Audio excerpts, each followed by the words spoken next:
Doctor Baba Saheb Ambedkar open university.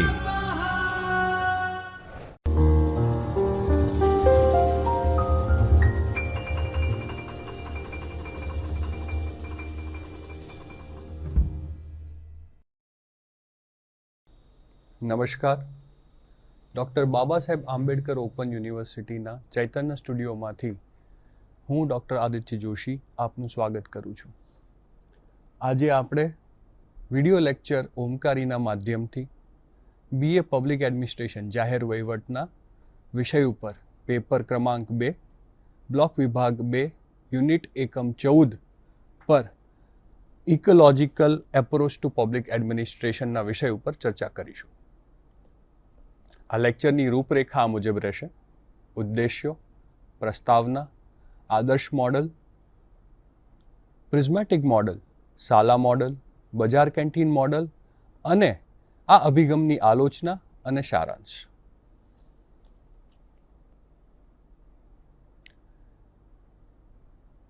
આ એકમના મુખ્ય ઉદ્દેશ્યો છે કે આના અભ્યાસ પછી આપ ભારત જેવા સંક્રાંતિકાળના સમાજોની વહીવટી પદ્ધતિ પરના FW રિગ્સના અભિપ્રાય જાણી શકશો, સમજી શકશો. આ બધા સમાજ અને રાષ્ટ્રોના સામાજિક, આર્થિક અને રાજકીય સમાજના ખાસ સંદર્ભમાં આની વહીવટી પદ્ધતિ અને તેની ઇકોલોજી પરની અસર આપ સમજી શકશો.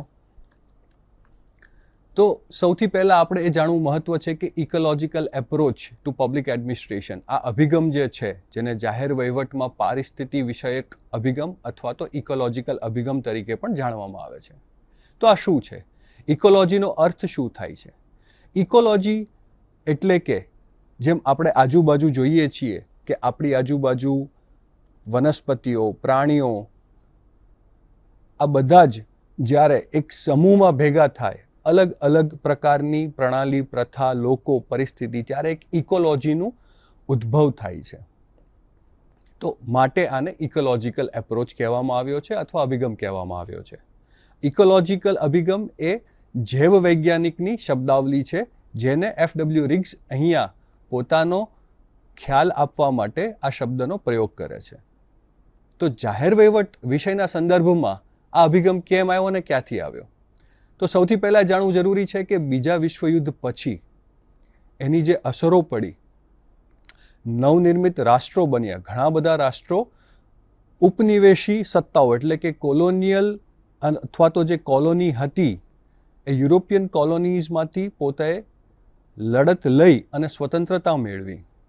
હવે આ નવા સ્વતંત્ર પામેલા અને નવનિર્મિત રાષ્ટ્રની નવી પોતાની અભિપ્સાઓ હતી, લોકોની ઈચ્છાઓ હતી, સ્વતંત્ર થવું, આર્થિક રીતે, રાજકીય રીતે અને સામાજિક રીતે પ્રગતિશીલ થવું. આની માટે એક નવા સંકલ્પનાઓ એટલે કે નવા મોડલ્સની જરૂરિયાત હતી. અત્યાર સુધી જે પશ્ચિમી મોડલો હતા એ ત્રીજા વિશ્વના રાષ્ટ્રો અને નવનિર્મિત રાષ્ટ્રોને સમજવા માટે પૂરેપૂરા સમર્થ નહોતા અને ઘણી હદે નિષ્ફળ નીવડ્યા હતા. માટે વિચારકોએ એક ઇકોલોજીકલ અભિગમ કે દરેક રાષ્ટ્ર કે સમાજને એના પૂર્ણ સંદર્ભ સાથે સમજવાનો પ્રયત્ન કરી, એના જેટલા બી ઘટકો છે, નિર્ધારકો છે, એ રીતે એની સાથે રહીને એની જાહેર વહીવટની વ્યવસ્થા, પ્રશાસનીય વ્યવસ્થા, સામાજિક આર્થિક વ્યવસ્થાનો પણ અભ્યાસ કરવો જરૂરી છે. અને માટે સૌથી પહેલાં તુલનાત્મક જાહેર વહીવટ, કમ્પેરેટિવ પબ્લિક એડમિનિસ્ટ્રેશન આવ્યું અને એની અંદર ઇકોલોજીકલ અભિગમથી અભ્યાસ કરવો તે નક્કી થયું.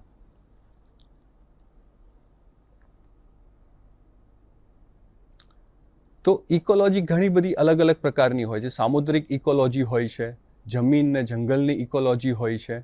તો આ પ્રકારનો ઇકોલોજીકલ શબ્દ પ્રયોગ કરી અને આ વિચારક આપણને અહીંયા એ જણાવવા માગે છે કે કોઈ પણ જાહેર વહીવટ અથવા પ્રશાસનના અભ્યાસ માટે એના અંદર કાર્યરત માળખાઓ એટલે કે સ્ટ્રક્ચર અને એની કાર્યકારી એટલે કે એના ફંક્શન, ખાલી માત્ર ને માત્ર એ સમજવાથી આપણને પૂરી સમજ નહીં મળે. આજે વહીવટી પ્રક્રિયાઓ સાથે સમાજ, આર્થિક પાસું, રાજકીય પાસું, રાજનૈતિક પાસું, ઘણી બધી વસ્તુઓ સમાજ, ધર્મ એની સાથે સંલગ્ન હોય છે. તો માત્ર ને માત્ર માળખાના અભ્યાસથી આપણને પૂરેપૂરો ખ્યાલ અને વિચાર અને વ્યવસ્થાની સમજણ નહીં મળે. માટે આ ઇકોલોજીકલ એપ્રોચ જાહેર વહીવટમાં પ્રસ્તાવિત કરવામાં આવ્યો. જેમ મેં આગળ કીધું એમ કે બીજા વિશ્વયુદ્ધ બાદ એશિયા, આફ્રિકા, લેટિન અમેરિકાના ઘણા બધા દેશો મુક્ત થયા. એ લોકો પાસે સ્વતંત્રતા તો મળી, જેનો આનંદ હતો, પણ એની સાથે એક મોટી સમસ્યાઓ હતી. આર્થિક રીતે આ દેશો પછાત હતા. આ દેશના સમાજોમાં ભણતર અને શિક્ષાનો અભાવ હોવાથી સામાજિક પ્રણાલીઓ, પ્રથાઓનું મુખ્યત્વે રાજ હતું અને આ બધી જ સમસ્યાઓ આર્થિક, સામાજિક ને રાજકીય એક સાથે સ્વતંત્રતાના આનંદ સાથે આ સમસ્યાઓ ભેગી થયેલી. અને માટે પશ્ચિમી વિચારકોએ અને શિક્ષકોએ વિચાર્યું કે જે લોકો ઘણા અલગ અલગ દેશોના પરામર્શક તરીકે કાર્યરત હતા, એ લોકોએ આ સૂચન કર્યું કે આપણે આ વિષયને જાહેર વહીવટના, પ્રશાસનના માળખાને માત્ર ને માત્ર એના એક ચશ્માથી કે માત્ર ને માત્ર એની એક વિચારધારાથી અલગ થઈને સમગ્રતામાં જોવો પડશે, એનો અભ્યાસ કરવો પડશે, જેથી આપણને ચોક્કસ સમજ મળે.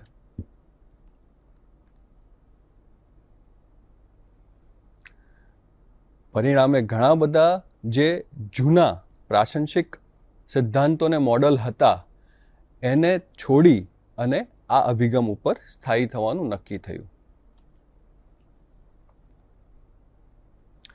તો સૌથી પહેલા ફ્રેડ ડબલ્યુ રિગ્સ નામના જે અમેરિકન રાજનૈતિક વિજ્ઞાની અને તુલનાત્મક જાહેર પ્રશાસનના પ્રેરક અને પાયો મૂકનાર ફ્રેડ ડબલ્યુ રિગ્સે સૌથી પ્રભાવશાળી કામ આ અભિગમ માટે કર્યું છે. જાહેર વહીવટને આ અભિગમનો પરિચય તેમના પ્રભાવશાળી પુસ્તક Administration in Developing Countries Theory of Prismatic Society 1964માં જે પ્રકાશિત થયું હતું એના દ્વારા એમને આ રજૂ કર્યું. તો ફ્રેડ ડબલ્યુ રિગ્સ મૂળ અમેરિકન હતા, પણ ચીનના પ્રાંતમાં એમનો જન્મ થયો અને બાકીનું જીવન એમનો અભ્યાસ અને એમને અલગ અલગ અમેરિકન યુનિવર્સિટી ઉપર અલગ અલગ ઉચ્ચ હોદ્દાઓ ઉપર કામ કર્યું અને જાહેર પ્રશાસનમાં તુલનાત્મક જાહેર વહીવટ અને તુલનાત્મક જાહેર વહીવટ બાદ એના જે કમ્પેરેટિવ એડમિનિસ્ટ્રેશન ગ્રુપ હતું એના પ્રથમ અધ્યક્ષ અને સ્થાપક હતા. તો આ છે ફ્રેડ ડબલ્યુ રિગ્સ, જેમને ઇકોલોજીકલ એપ્રોચ એટલે કે પારિસ્થાતિક વિષયક અભિગમ પ્રસ્તાવિત કર્યો તુલનાત્મક જાહેર વહીવટ માટે. આ અભિગમ હેઠળ એફડબલ્યુ રિગ્સે મુખ્ય આદર્શ મોડલ 3 રજૂ કર્યા. જે તે સમયે ફોર્ડ ફાઉન્ડેશનના ફંડિંગ દ્વારા એફડબલ્યુ રિગ્સે અલગ અલગ સમાજ એટલે કે એશિયા, આફ્રિકા, લેટિન અમેરિકા આ બધા સમાજ અને રાષ્ટ્રનો અભ્યાસ કર્યો. તેની સમાજ વ્યવસ્થા, આર્થિક વ્યવસ્થા, રાજનૈતિક વ્યવસ્થાનો અભ્યાસ કર્યો અને મુખ્યત્વે એને 3 અલગ અલગ મોડલ તરીકે વિભાજિત કર્યા. સૌથી પહેલા અવિકસિત દેશો કે જે હજી સ્વતંત્રતા પામ્યા છે અથવા તો એ પૂરેપૂરા વિકાસશીલ પણ નથી થયા, તેને એફડબલ્યુ રિગ્સે ફ્યુઝડ સોસાયટી મોડલ એટલે કે સંગઠિત સમાજ મોડલ તરીકે વર્ણવ્યા. બીજું એમને મોડલ જે પ્રસ્તાવિત કર્યું તે છે પ્રિઝમેટિક સોસાયટી મોડલ એટલે કે ત્રિપાર્શ્વિક સમાજ મોડલ, જેને આપણે આગળ વિસ્તૃત રીતે જાણીશું.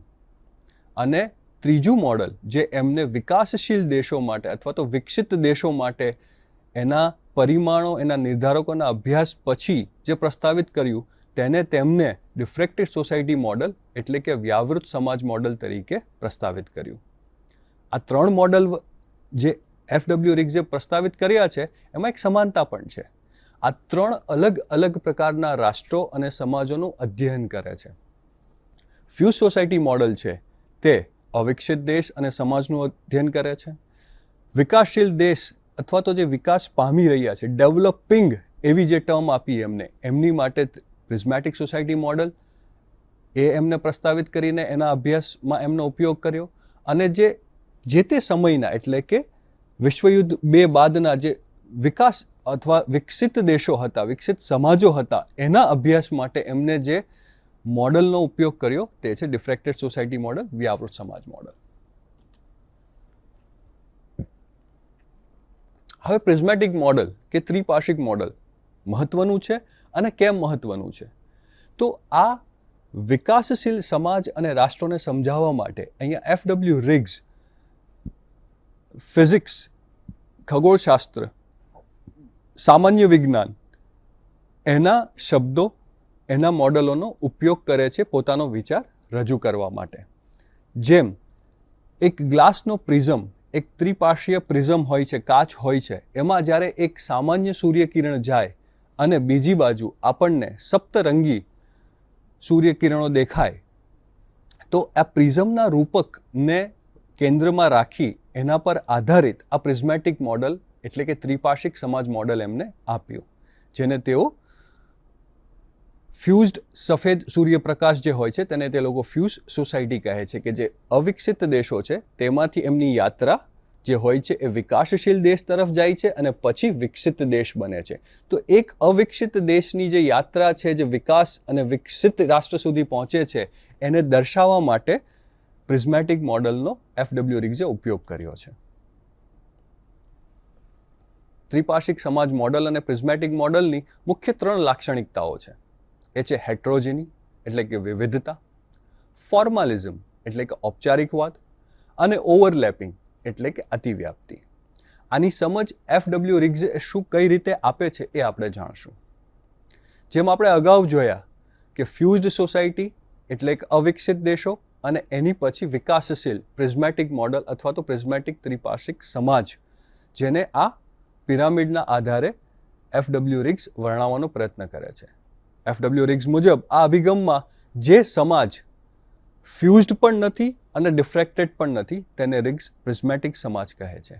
અર્થાત કે જે અવિકસિત પણ નથી અને વિકસિત પણ નથી, જે વચ્ચેની સ્થિતિ છે, એને સહજ રીતે દર્શાવવા માટે પ્રિઝમેટિક મોડલનો ઉપયોગ થયેલો છે આ અભિગમ અન્વયે. તો આ અભિગમની જે મુખ્ય લાક્ષણિકતાઓ છે આ મોડલની, એ આપણે હવે વિસ્તારથી ચર્ચા કરીશું.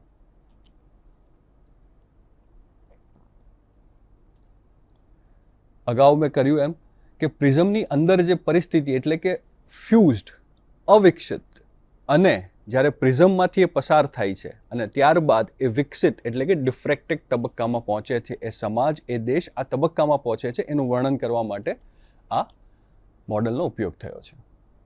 આની સૌથી પહેલી લાક્ષણિકતા છે વિવિધતા, જેને અંગ્રેજીમાં હેટ્રોજેનિટી કહે છે. હેટ્રોજેનિટીને આપણે વધારે સરળતાથી એ રીતે સમજી શકીએ કે હોમોજીની એટલે કે એક સરખું, એક પ્રકારનું, અને જ્યાં વિવિધતા હોય છે. હવે આ વિવિધતા કઈ? તો સમાજની વિવિધતા, લોકોની વિવિધતા, માળખાકીય વિવિધતા, રાજકીય અને આર્થિક વિવિધતા.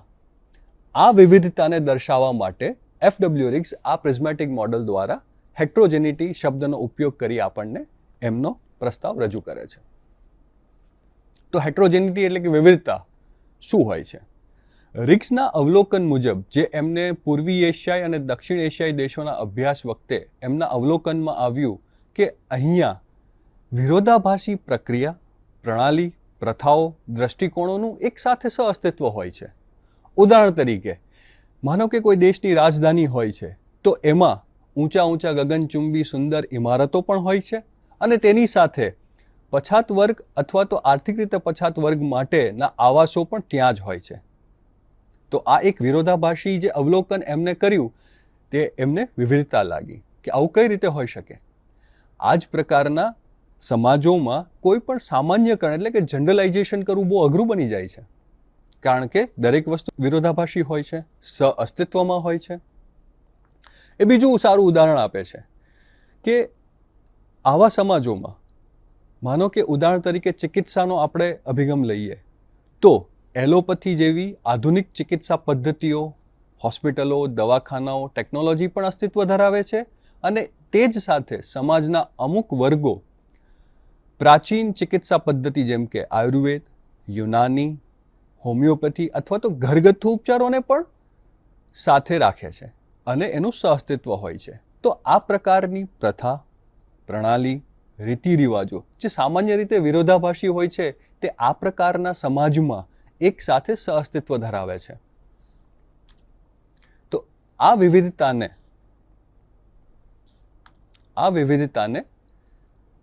FW રિગ્સ પ્રિઝમેટિક મોડલની એક લાક્ષણિકતા માને છે કે અહીંયા જાહેર વહીવટમાં પણ આ લાક્ષણિકતાઓ જોવા મળે છે કે એક તરફ સારા સ્પષ્ટપણે માળખાકીય અને એની કામગીરી કરનારા સ્ટ્રક્ચર અને ફંક્શન્સ હોય છે અને તેની સાથે જ તે અનૌપચારિક વહીવટો પણ જોવા મળે છે, પ્રશાસન પણ જોવા મળે છે, જે કોઈ સમાજ, જે કોઈ ધર્મ, કોઈ એક રાજકીય પક્ષ અથવા તો દાબ જૂથોથી પ્રેરિત અને પ્રભાવિત હોય છે. તો આ હતી હેટ્રોજીની એટલે કે વિવિધતાની લાક્ષણિકતા પ્રિઝમેટિક મોડલ અન્વયે. હવે જોશું ફોર્મલિઝમ એટલે કે ઔપચારિકવાદ. આ અભિગમની હેઠળ, આ પ્રિઝમેટિક મોડલ હેઠળ આની એક મુખ્ય બીજી લાક્ષણિકતા છે ફોર્માલિઝમ. ફોર્માલિઝમથી FW રિગ્સ એ સમજાવવા માગે છે કે અહીંયા આ પ્રકારના સમાજમાં, આ પ્રકારના પ્રશાસનમાં સંવૈધાનિક જોગવાઈ અને તેના અમલ વચ્ચે સ્પષ્ટ તફાવત જોવા મળે છે. ઉદાહરણ તરીકે આપણે સૌ જાણીએ છીએ કે આપણા ભારત દેશમાં જ્યારે ચૂંટણી બાદ મંત્રીમંડળની પસંદગી કરવા માટે કોઈ જે મુખ્યમંત્રી હોય છે તે સંવૈધાનિક પ્રક્રિયા મુજબ એમનું ચયન કરવાનું હોય છે પોતાના મંત્રીમંડળનું. પણ મંત્રીમંડળ પદ લેવા માટે માત્ર ને માત્ર મુખ્યમંત્રી જ નહીં, એની બહાર અનૌપચારિક રીતે એમનો પક્ષ, વિરોધ પક્ષ અથવા તો ઘણા બધા પ્રકારના દાબ જૂથો જે છે તે આને પ્રક્રિયાને પ્રભાવિત કરતા હોય છે. તો અહીંયા ઔપચારિકવાદ માત્ર ને માત્ર સામે દેખાય છે, પણ અનૌપચારિક રીતે ઘણા બધા પરિબળો, નિર્ધારકો, ઘટકો આની ઉપર અસર કરતા હોય છે. આ એક સમાજની, પ્રિઝમેટિક સમાજની એક લાક્ષણિકતા છે જેને FW રિગ્સે ઔપચારિકવાદ અથવા તો ફોર્માલિઝમ તરીકે રજૂ કરી છે. માત્ર ને માત્ર પ્રાશંસનિક અને વહીવટની દ્રષ્ટિએ જ ઔપચારિકવાદ નથી હોતો. આ પ્રકારના સમાજોમાં કાયદાઓ અને તેમની અમલવારી વચ્ચે પણ તફાવત હોય છે. માનો કે આપણે એક આધુનિક ઉદાહરણ લઈએ તો આપણે સૌ જાણીએ છીએ કે રોડ ઉપર વાહન સુરક્ષા હેતુ આપણે સીટ બેલ્ટનો પ્રયોગ કરવો જોઈએ, દ્વિચક્રીય વાહન ઉપર હોઈએ તો હેલ્મેટનો ઉપયોગ કરવો જોઈએ, ફોનનો ઉપયોગ ન કરવો જોઈએ. આ દરેક પ્રકારના નિયમ હોવા છતાં પણ આની જે અમલવારી છે એ બહુ સૂક્ષ્મ રીતે થાય છે અથવા તો ચુસ્તપણે થતી નથી. આમાં નાગરિકો પણ સહભાગી છે અને પ્રશાસન પણ સહભાગી છે. તો આ પ્રકારની જે સ્થિતિ છે એને વર્ણવવા માટે આ પ્રકારના સમાજોમાં FW રિગ્સ તેને ફોર્માલિઝમ કે ઔપચારિકવાદ કહે છે કે ઔપચારિક રીતે બધી જ પ્રક્રિયા અને પ્રણાલી હોય છે, પણ એની અમલવારી જરૂરી નથી કે સ્પષ્ટપણે હોય. FW રિગ્સ આ ઔપચારિકવાદને સમજાવવા માટે પ્રિસ્ક્રિપ્ટિવ અને ડિસ્ક્રિપ્ટિવ અંગ્રેજી ભાષામાં આવા પ્રકારના શબ્દોનો ઉપયોગ કરે છે કે જે સમાજની વાસ્તવિક પ્રથાઓ અને તથ્યો વચ્ચે વિસંગતતા જોવા મળે છે. આપને એક જ સમાજમાં ખૂબ ધનિક અને આર્થિક રીતે સંપન્ન અને આર્થિક રીતે પછાત વર્ગના લોકો પણ જોવા મળશે. રાજકીય રીતે ખૂબ સંપન્ન અને પછાત લોકો જોવા મળશે.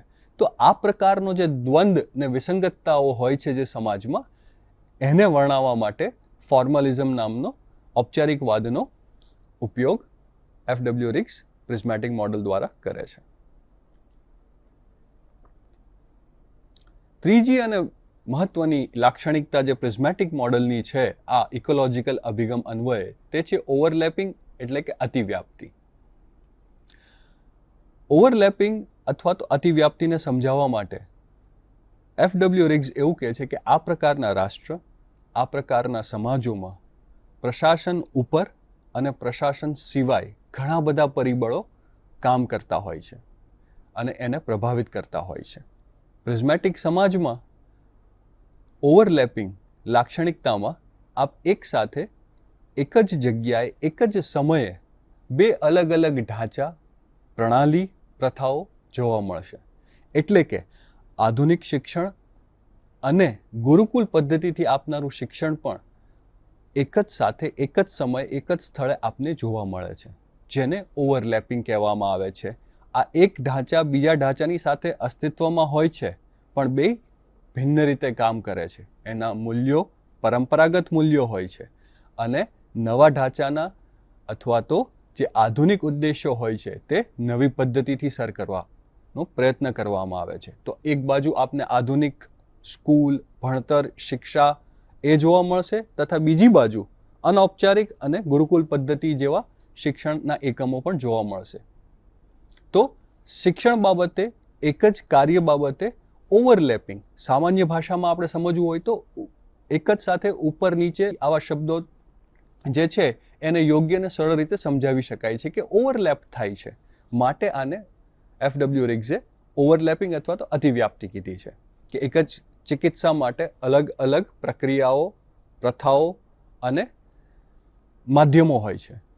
એક જ શિક્ષણ પ્રાપ્ત કરવા માટે આધુનિક અને પરંપરાગત ઢાંચાઓ અને માળખાઓ હોય છે. તો આ રીતે આ પ્રકારની જે સ્થિતિઓ એને સમાજમાં અભ્યાસમાં અવલોકન કરી તેને એને ફોર્માલિઝમ, ઓવરલેપિંગ, અતિવ્યાપ્તિ તરીકે જણાવ્યું. ઓવરલેપિંગ અતિવ્યાપ્તિની એક મુખ્ય લાક્ષણિકતા, પેટા લાક્ષણિકતા એવી હોય છે કે આ ઢાંચાઓ ઉપર, આ માળખાકીય સંસ્થાઓ ઉપર માત્ર પ્રશાસન જ નહીં, પ્રશાસન સિવાય અન્ય સંસ્થાઓનો જેમ કે દાબ જૂથ, વ્યાપારી, ધર્મગુરુઓ, સાંપ્રદાયિક સંસ્થાઓ, દરેક પ્રકારની સંસ્થાઓ એને પ્રભાવિત કરે છે અને એમનું પ્રભુત્વ ટકાવી રાખવા માટેનો પ્રયત્ન કરે છે. એટલે એક જ કામ માટે, એક જ કાર્ય માટે એક સ્પષ્ટ નિયમ હોવા છતાં પણ અલગ અલગ માળખાઓ કાર્યરત હોય છે. માટે ઓવરલેપ થાય છે. પ્રક્રિયાઓ અને પ્રોસેસ જે છે એ ઓવરલેપ હોવાથી એને ઓવરલેપિંગ અથવા અતિવ્યાપ્તિ કહેવામાં આવી છે. શાલા મોડલ. એફડબ્લ્યુ રિગ્સે જ્યારે પ્રિઝમેટિક સમાજનો અભ્યાસ અને અવલોકન કરી રહ્યા હતા, સંશોધન કરી રહ્યા હતા, ત્યારે એક પ્રશાસનીય બાબત આ વિકસિત અને વિકાસશીલ દેશોમાં એમને જોવા મળી. શાલા શબ્દ જે છે એ મુખ્યત્વે સ્પેનિશ શબ્દ છે, જેનો અર્થ એક સરકારી કચેરી, એક ધાર્મિક પરિષદ અથવા તો એક ચેમ્બર અથવા તો એક ઓફિસ રૂમ અથવા તો એક પેવેલિયન પણ હોય છે. રિગ્સ મુજબ આ શાલા મોડલ જે છે તે ત્યાંના અધિકારીઓ, એટલે કે આ કચેરીઓ અને સરકારી પ્રશાસનિક વહીવટી કચેરીઓ જે ચલાવે છે એ અધિકારીઓ માટેની જે કચેરી હોય છે, ઓફિસ હોય છે, ચેમ્બર હોય છે, એને સંબોધન કરીને એ કહે છે. રિગ્સ શાલા મોડલને પ્રશાસનનું, જાહેર વહીવટની એક સબ સિસ્ટમ અથવા તો પેટા સિસ્ટમ તરીકે વર્ણવે છે. તેમનું કહેવું છે કે વિભાજિત સમાજમાં, એટલે કે ડિફરેટિક સોસાયટીમાં દરેક કચેરીનું એક ચોક્કસ કામ અને એક માળખું હોય છે, જેને ચેમ્બર અથવા તો ઓફિસ કહેવાય છે, જ્યાં દરેક પ્રકારની સ્પષ્ટતા, વહીવટી અને એની પ્રક્રિયાઓ સ્પષ્ટ રૂપે લખેલી હોય છે. એની દરેકની પોતાની વિશિષ્ટ લાક્ષણિકતાઓ હોય છે. તો આ પ્રકારનું જ્યારે એક માળખું છે કે જેમાં વહીવટી, જેનું કાર્ય છે વહીવટી પ્રક્રિયાઓનું અને એ બાબતે કામ કરવું, તો તે વખતે એની સિવાય, એટલે કે આ શાલા મોડલ, એટલે કે આ કચેરીની બહારના જેટલા પણ પ્રભાવશાળી તત્વો હોય છે એ આની ઉપર પ્રભાવ પાડવા માટે પ્રયત્નશીલ હોય છે. અને માટે આ સમાજની એક લાક્ષણિકતા બને છે કે માત્ર ને માત્ર જે સ્પષ્ટ રૂપે દેખાય છે એ જ વહીવટી પ્રક્રિયા નથી હોતી. જે નિર્ણયો ચેમ્બરમાં લેવાતા હોય છે તે આપણને એવી રીતે દેખાતા હોય છે, પણ વાસ્તવિકતામાં એ ઘણા બધા બાહ્ય પરિબળોથી પ્રભાવિત હોય છે. તો આ કચેરી જે અલગ અલગ ઘટકોથી, નિર્ધારકોથી પ્રભાવિત થાય છે, એને ફ્રેડ રિગ્સ પ્રિઝમેટિક મોડલના અન્વયે એને શાલા મોડલ તરીકે આપણને રજૂ કરે છે કે માત્ર ને માત્ર આ સમાજમાં જે દેખાય છે એ મુજબ સ્પષ્ટ પ્રશાસનિક ક્રિયાઓ અને પ્રક્રિયાઓથી કામ નથી થતું, જે એમના સંશોધનમાં, અવલોકનમાં એમને ઉજાગર કર્યું. બીજું અવલોકન શાલા મોડલ તરીકે જે ફ્રેડ રિગ્સે નોંધ્યું એ છે કે એક પ્રકારના જૂથો, કારણ કે આ સમાજમાં જોયું આપણે વિવિધતા હોય છે, હેટ્રોજેનિટી હોય છે, એટલે કે બહુસમુદાયિક લોકો અને વિભાગ હોય છે. આમાં સગાવાદ પણ હોય છે, નેપોટિઝમ, જેને ઇંગ્લિશમાં એફડબ્લ્યુ રિગ્સ કહે છે. તો આ પ્રકારના જે એફડબ્લ્યુ રિગ્સ વાત કરે છે તે એ છે કે ભાઈ સાલા મોડલ જે એક કચેરી છે, એક પ્રતિકાત્મક રીતે એક કચેરી કે જેનું કામ લોકહિત અને જનહિતમાં હોય છે, પણ તે અલગ અલગ પ્રભાવોથી, પ્રક્રિયાઓથી પરે નથી.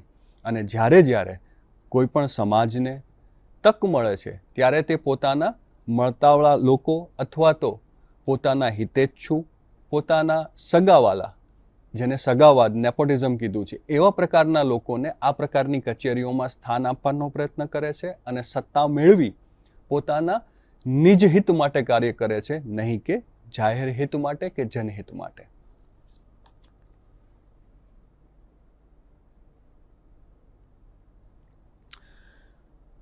પ્રિઝમેટિક સમાજમાં આર્થિક અને અર્થતંત્રને વર્ણવવા માટે એફ.ડબલ્યુ. રિગ્સે બજાર કેન્ટીન મોડલનો ખ્યાલ આપ્યો. બજાર કેન્ટીન મોડલ શું છે? જેમ આપણે આગળ જોયું કે પ્રિઝમેટિક સમાજમાં હેટ્રોજેનિટી, ફોર્મલિઝમ અને ઓવરલેપિંગ આ 3 લાક્ષણિકતાઓ છે. અહીંયા વિવિધતા, અતિવ્યાપ્તિ અને ઔપચારિકવાદ આ દરેક સમાજની એક લાક્ષણિકતા છે, આ રાષ્ટ્રોની લાક્ષણિકતા છે. તો એની અસર અર્થતંત્ર ઉપર કઈ રીતે આવે છે? તો અહીંયા ફ્રેડરિક્સ આને સરળ રીતે સમજાવવા માટે એક ઉદાહરણ એવું આપે છે કે અહીંયા સુગઠિત અને સુદૃઢ શ્રેષ્ઠ કેન્ટીનો હોય છે. માનો કે કોઈ સરકારી કચેરી કે પ્રાઇવેટ અથવા નિજી કચેરીની જે કેન્ટીન હોય છે, ત્યાં એક જ પ્રકારનું ભોજન સસ્તા ભાવે એટલે કે સબસિડાઇઝ રેટે મળે છે, અને એ જ ભોજન જો સામાન્ય માણસ બહાર ખાય તો એને વધારે કિંમત ચૂકવવી પડે છે. તો બજાર કેન્ટીન મોડલથી ફ્રેડરિક્સ એવું સમજાવવા માગે છે કે આની અસર જે અર્થતંત્ર ઉપર અથવા તો પેટા અર્થતંત્ર કઈ રીતે કામ કરે છે આ સમાજોમાં, તેનું વર્ણન કરવા માટે બજાર કેન્ટીન મોડલનો ઉપયોગ કરવામાં આવ્યો છે. જેનું મુખ્ય લક્ષણ એ છે કે એક જ વસ્તુ તમને અલગ અલગ સ્થળે અલગ અલગ ભાવથી મળશે, અને જે લેનાર વ્યક્તિ છે એ કયા સમુદાયમાંથી આવે છે, કયા આર્થિક અને રાજકીય સ્થિતિમાંથી આવે છે, તેનો પ્રભાવ સ્પષ્ટપણે વર્ણાશે. જો આપ આર્થિક રીતે સંપન્ન અને રાજકીય રીતે સંપન્ન પરિવારમાંથી હશો તો એ જ વસ્તુ આપણને સહેલાઈથી ઉપલબ્ધ હશે, અને આપ જનસામાન્ય માણસ તરીકે, નાગરિક તરીકે આવશો તો એ જ વસ્તુની કિંમત આપને વધારે ચૂકવવી પડશે. તો એક જ વસ્તુ અલગ અલગ સ્થળે, અલગ અલગ સમયે, અલગ અલગ ભાવથી જ્યારે મળે તો એને દર્શાવવા માટે ફ્રેડ.ડબલ્યુ. રિગ્સે બજાર કેન્ટીન મોડલની પ્રસ્તાવના રજૂ કરી. આ એક અર્થતંત્રની આર્થિક બાબત છે જે એફ.ડબલ્યુ. રિગ્સ ઉજાગર કરે છે. આનાથી એ એવું કહેવા માગે છે કે અહીંયા આ પ્રકારના સમાજમાં આર્થિક પાસું, મૂડીવાદ, બજારવાદ આ વધારે પ્રભાવશાળી હોય છે. આ સિસ્ટમ એટલે કે આર્થિક સિસ્ટમ પુરવઠા અને માંગના બજાર પરિબળો ઉપર આધાર રાખે છે. અહીંયા જાહેર વહીવટ અથવા પ્રશાસનીય અંકુશ ઓછા અથવા તો નબળા હોય છે. આ વસ્તુ દર્શાવવા માટે આપણે બજાર કેન્ટીન મોડલનો ઉપયોગ કરી શકીએ સમજણ મેળવવા માટે. આવી પરિસ્થિતિમાં કોઈ વસ્તુ અથવા સેવા માટે સામાન્ય ભાવ નક્કી કરવો શક્ય નથી બનતો, કારણ કે જેમ આપણે વાત કરી કે એક જ સેવા અને એક જ વસ્તુના અલગ અલગ જગ્યાએ અલગ અલગ ભાવ હોય છે, અને એ પણ અલગ અલગ લોકો માટે હોય છે.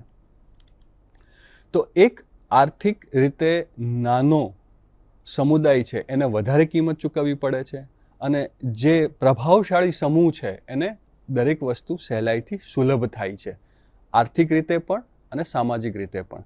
અને આ વિચારને દર્શાવવા માટે એફ.ડબલ્યુ. રિગ્સે ઇકોલોજીકલ અભિગમમાં બજાર કેન્ટીન મોડલનો પ્રસ્તાવનાને ખ્યાલ આપ્યો. આવી સ્થિતિ એફ.ડબલ્યુ. રિગ્સ મુજબ કાળા બજાર, સંગ્રહ, ભેળસેળ વગેરેને પ્રોત્સાહન આપે છે. આમાં સામાન્ય માણસ માટે જેમ કે મોંઘવારી, ફુગાવો વધારે હોય છે, અને સામાજિક આર્થિક રીતે તેમને તકલીફ વેઠવી પડે છે, જ્યારે એક ચોક્કસ જનસમુદાયને આ જ મોડલથી ઘણા ફાયદા મળે છે. અને આ પરિણામે શોષણ, ગરીબી અને સામાજિક અયોગ્યતા અને અક્ષમતા ઊભી થાય છે આ સમાજોમાં ને રાષ્ટ્રમાં, જેને કે ઇકોનોમિક ડિસ્પેરિટી અને ઇનઇક્વિટી અને ઇનઇક્વાલિટી તરીકે પણ આપણે વર્ણવી શકીએ. તો અભ્યાસુ મિત્રો, આપણે જોયું કે પ્રિઝમેટિક મોડલ જે ઇકોલોજીકલ અભિગમનો એક મુખ્ય ભાગ છે, એની લાક્ષણિકતાઓ જોઈ. એની સિવાય આપણે શાલા મોડલ અને બજાર કેન્ટીન મોડલનો અભ્યાસ કર્યો.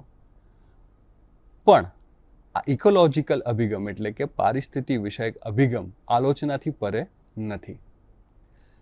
મુખ્યત્વે આને 4 મુખ્ય આલોચના આ અભિગમની છે જે આપણે જાણવી જોઈએ. સૌથી પહેલાં તમે જોયું હશે કે આના જે શબ્દો છે આ અભિગમને સમજાવવા માટે ઇકોલોજીકલ એપ્રોચ, તો ઇકોલોજી એ મુખ્યત્વે જૈવ વિજ્ઞાન બાયોલોજીકલ સાયન્સની એક ટર્મ છે. જૈવ વિજ્ઞાનમાંથી લીધેલી એક શબ્દને સમજણ છે જેને જાહેર વહીવટનો ખ્યાલ સમજાવવા માટે કહેવામાં આવી છે. તો આ મુખ્ય આલોચના એટલે કે ભાષાનો પ્રયોગ અને શબ્દનો પ્રયોગ મુશ્કેલી દર્શાવે છે. બીજી આલોચના એ છે કે આ અભિગમમાં પરિવર્તનનો અભાવ છે. આ અભિગમમાં ફ્લેડરિક્સ એવું કહેવા માંગે છે અને એના સંશોધનથી એ જણાવે છે કે શું છે પણ આ શું કામ છે એની કોઈ સ્પષ્ટતા મળતી નથી. માટે આ અભિગમમાં પરિવર્તનનો અભાવ છે કે શું છે એ ખ્યાલ છે પણ શું બદલવું એની આપણને સ્પષ્ટતા મળતી નથી. ત્રીજી આલોચના એ છે કે માત્રાત્મક સૂચકોની ગેરહાજરી છે. તમે આ કોઈ પણ મોડલને ગણિતિક રીતે, સ્ટેટિસ્ટિકલ રીતે અથવા તો આંકડાથી, માત્રાત્મક સૂચકોથી તમે એને મૂલવી શકતા નથી. માટે આની ઉપર કેટલો વિશ્વાસ મૂકવો એ એક પ્રશ્ન છે. અને મહદઅંશે ઘણા વિચારકોએ આલોચના સ્વરૂપે એવું કીધું છે કે આમાં નકારાત્મક અભિગમ છે. તો ઇકોલોજીકલ અભિગમની મુખ્યત્વે આ 4 આલોચના છે. તો સંક્ષેપીકરણમાં આપણે જોઈશું કે આપણે શરૂઆત કરી કે ઇકોલોજીકલ અભિગમ શું કામ આવ્યો, કારણ કે એ વખતેની જે સ્થિતિ હતી બીજા વિશ્વયુદ્ધ બાદ, નવા દેશો, નવનિર્મિત દેશોની જે સમસ્યાઓ હતી સ્વતંત્રતા બાદ, અને એને વહીવટી માળખાઓ સમજવા માટે આ અભિગમનો ઉપયોગ કરવામાં આવ્યો. અને અભિગમ દ્વારા જ્યારે સમજણ મેળવવામાં આવી એની સાથે એની ઘણી બધી મર્યાદાઓ અને આલોચના પણ થઈ જે આપે જોઈ. તો આપણે જોયું કે આ એકમનું જે તુલનાત્મક જાહેર વહીવટ અન્વયે ઇકોલોજીકલ અભિગમ, જેને આપણે વિસ્તૃત ચર્ચા કરી, એના મોડલોની ચર્ચા કરી અને એની આલોચનાની ચર્ચા કરી. આ સાથે હું ડૉક્ટર આદિત્ય જોશી ચૈતન્ય સ્ટુડિયોથી આપની વિદાય લઈશ. ધન્યવાદ. स्वाध्यायः परमं